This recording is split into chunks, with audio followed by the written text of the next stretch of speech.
এরপরের প্রশ্ন হলো, পাঠ্যপুস্তক সংশোধনে কমিটি গঠন করা হয়েছে। এই কমিটি নিয়ে নানাজন নানান কথা বলছেন। এ বিষয়ে আপনার মন্তব্য কি বা আপনার প্রত্যাশাই বা কি?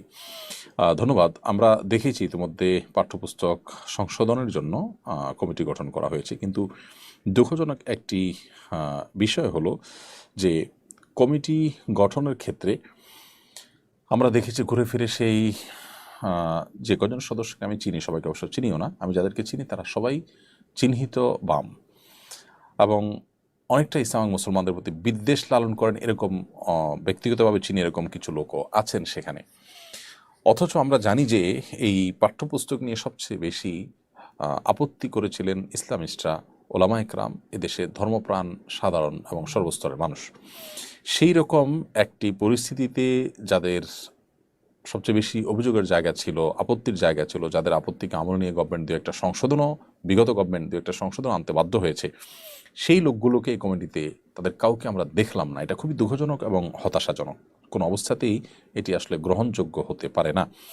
এই কমিটিতে অবশ্যই বেশ কয়েকজন সদস্য রাখা উচিত ছিল যারা মুসলিমদেরকে কোনো না কোনোভাবে নেতৃত্ব দেন এবং মুসলিমদের কাছে যাদের প্রতি আস্থা আছে, যাদের প্রতি মুসলমানদের আস্থা আছে, এরকম মানুষদের রাখা উচিত ছিল।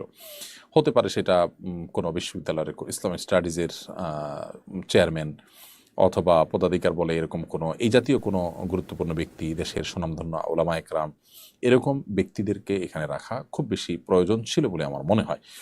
তো যাই হোক, এই কাজটি না হওয়াটা দুঃখজনক, হতাশাজনক।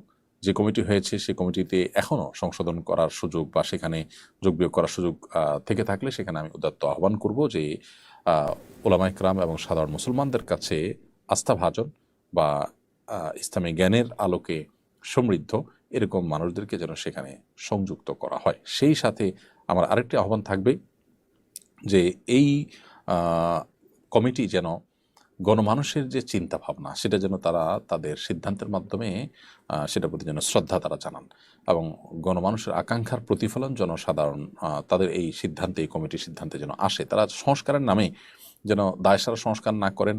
এদেশের সংখ্যাগরিষ্ঠ মানুষের চিন্তা চেতনা বিশ্বাস পরিপন্থী কোনো কিছু চাপিয়ে দিতে চাইলে আবার মানুষ রাস্তায় নেমে আসবে এবং অস্থিতিশীল পরিবেশ হবে, দেশের জন্য ভালো কিছু দিন শেষে সেটা বয়ে আনবে না।